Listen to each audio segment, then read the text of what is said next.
Hello દોસ્તો, કેમ છો? તો સ્વાગત છે આપણા નવા વિડીયોમાં. તો આજે આઈએમપી ટોપિકની વાત કરીશું, જેમાં મેં લખ્યા છે. બરાબર, તો ગુજરાત પોલીસ વિશે જે પીએસઆઈ અને કોન્સ્ટેબલમાં બંનેમાં ભૂગોળ સેમ જ છે. બરાબર, તો એ ભૂગોળના આઈએમપી ટોપિક મેં ગણ્યા છે, જેમાં અગાઉની એક્ઝામમાં અને એ બધું ભેગું કરી અને સિલેબસને ધ્યાનમાં રાખી અને આઈએમપી ટોપિક કાઢ્યા છે. તો તમને ખાસ યુઝફુલ થશે. બરાબર, અને આ આઈએમપી ટોપિક છે એ તમે વધારે ફોકસ કરજો. વાંચવાનું તો બધું હોય જ છે, પણ આ જે આઈએમપી ટોપિક છે એ એટલા માટે હોય છે કે એના ઉપર થોડું વધારે ધ્યાન આપવાનું અને એ ખાસ પાકું કરી દેવાનું. એટલે એમાંથી જો કોઈ ક્વેશ્ચન આવે તો આપણને આવડવું જોઈએ. બરાબર, તો 20 જેટલા આઈએમપી ટોપિક છે, એમાંથી જો તમે થોડા બધા પાકા કરી દેશો આટલા, તો પછી તમારે થોડા સારા માર્ક્સ આવશે. કેમ કે આ જે આઈએમપી ટોપિક છે એ બધા મેં સ્ટડી કરી અને પછી અગાઉના પેપર છે, તલાટી, જુનિયર ક્લાર્ક અને કોન્સ્ટેબલ, બરાબર, એ બધાના અને ડીવાયએસઓ, એસટીઆઈ, એ બધી જે એક્ઝામ છે એમાં જે વારંવાર પૂછાતા આવે છે એના રિલેટેડ બધા ક્વેશ્ચનો આમાં ટોપિક લખ્યા છે. બરાબર, તો આપણે ચાલુ કરીએ વિડીયો. તો દોસ્તો, આઈએમપી ટોપિક ગુજરાત પોલીસ માટે અને ભૂગોળ સબ્જેક્ટ છે. બરાબર, ભૂગોળના વારંવાર ક્વેશ્ચન આવતા હતા એટલા માટે આઈએમપી ટોપિક બનાવું છું. બરાબર, જો ખેતીના રિલેટેડ છે વિશે, બરાબર, ખેતીના પાકો જે આવતા હોય એ આઈએમપી છે. મોસ્ટ આઈએમપી એમાં વારંવાર પ્રશ્નો પૂછાતા જ હોય છે.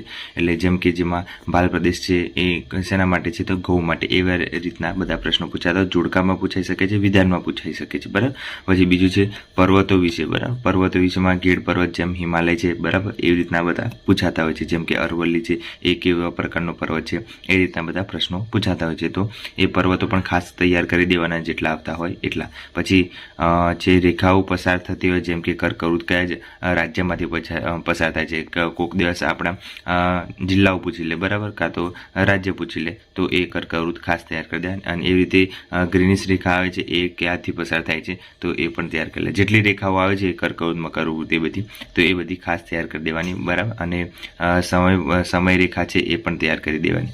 પછી વસ્તી ગણતરી વિશે પણ પૂછાય છે, તો એ પણ તૈયાર કરી દેવાનું.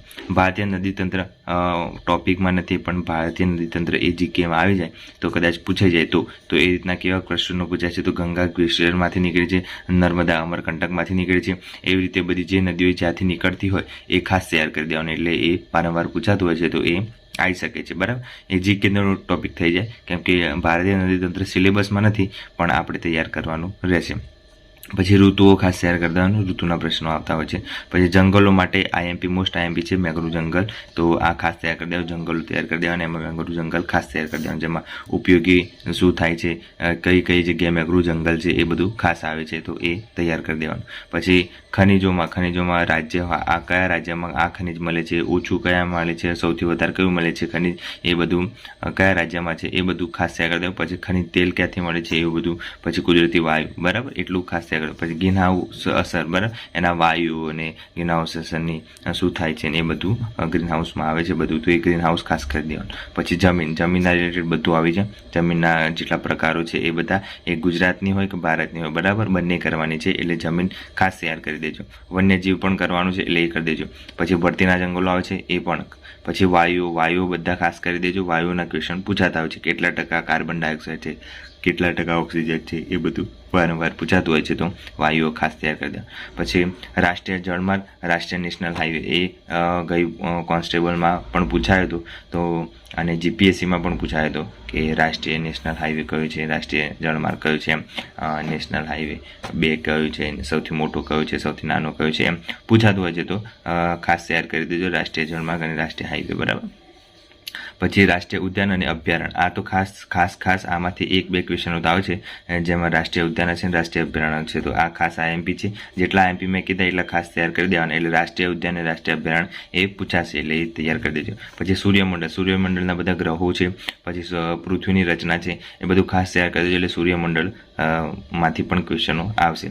પછી જનજાતિ સમુદાય જે હોય એ કરી દેવાના. પછી પરિવહન અને વેપાર, એમાં પણ આવે છે, તો એ કરી દેવાના. પરિવહન અને વેપાર જે હોય છે, પરિવહન કેટલી રીતે થઈ શકે છે, બરાબર, હવાઈથી થઈ, રેલવેથી થાય, પછી વાહનોથી થાય, એ રીતના. બરાબર, એટલે રોડ છે, પછી ટ્રેન છે, એ બધું આવે પરિવહનમાં, એટલે એ ખાસ શેર કરી દો.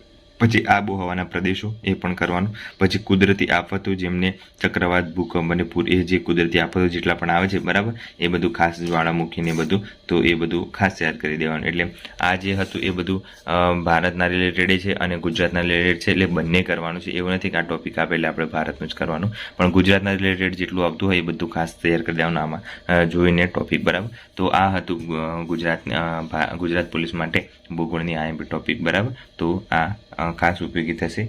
અને બીજું કે સાથે સાથે જે આ જે કરંટ અફેર છે મારી જોડે, એક કરંટ રિલેટેડ પણ ક્વેશ્ચનો આવી શકે છે ભૂગોળના, કેમ કે ભૂગોળમાં જો કંઈ નવું થયું હોય, કોઈ ખનિજ નવું શોધાયું હોય, કાં તો ક્યાંકથી ખનિજ મળી આવ્યું હોય બરાબર, તો એવા રિલેટેડ જો ભૂકંપનું કોઈ ક્વેશ્ચન હોય તો પણ એમાં પૂછાઈ શકે છે. તો એ ખાસ કરંટ બેઝ પર આવી શકે છે. આઈ હોપ તો તમને ખબર પડી ગઈ હશે કે કયા કયા ટોપિક ખાસ કરવાના બરાબર.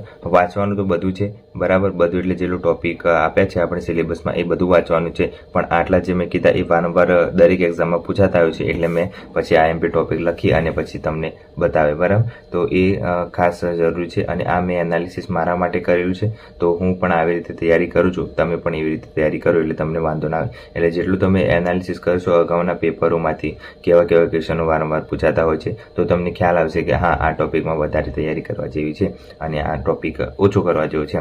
તો બને ત્યાં સુધી આ તમને ઉપયોગી થાય એવું મને લાગે છે, કેમ કે હું આ જે ટોપિક ટીક કર્યા છે એ મારી બુકમાં પણ હું ટીક કરી અને IMP આમ લખી દઉં છું. એટલે એ વારંવાર હું વધારે એના ઉપર ફોકસ કરું છું. બાકી બધું વાંચું છું પણ એના ઉપર વધારે ફોકસ કરું છું એટલે આ રિલેટેડ તમે તૈયારી કરશો એટલે તમારે વાંધો આવશે નહીં. તો તમારે કોઈ બીજા સબ્જેક્ટમાં પ્રોબ્લેમ હોય તો તમે કોમેન્ટ કરી શકો છો, તો આપણે એના ઉપર IMP બનાવીશું બરાબર. એટલે બીજા સબ્જેક્ટ જે છે જેમ કે ઇતિહાસ છે, બંધારણ છે, પછી વારસો છે, એ બધા જે વાંચવાના સબ્જેક્ટ છે એ બધા આ IMP માટે જરૂરી છે. કયા કયા ટોપિક વધારે ધ્યાન આપવું તો કોમેન્ટ કરજો, તો આપણે એનું પણ લાવીશું બરાબર. અને હવે તમારે બધા મહેનત કરવાનું ચાલુ કરી દેજો.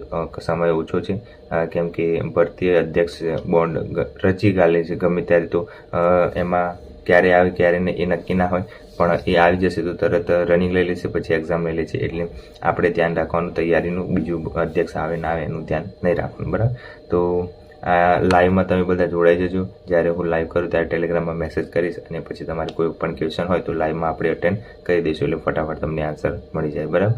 કોમેન્ટનો કદાચ રિપ્લાય ના આપી શકું તો આજ માટે આટલું જ હતું. જો વિડીયો ગમે તો લાઇક, સબસ્ક્રાઈબ અને શેર કરીજો બરાબર. અને મળીએ નવા વિડીયોમાં. જય હિન્દ, જય ભારત.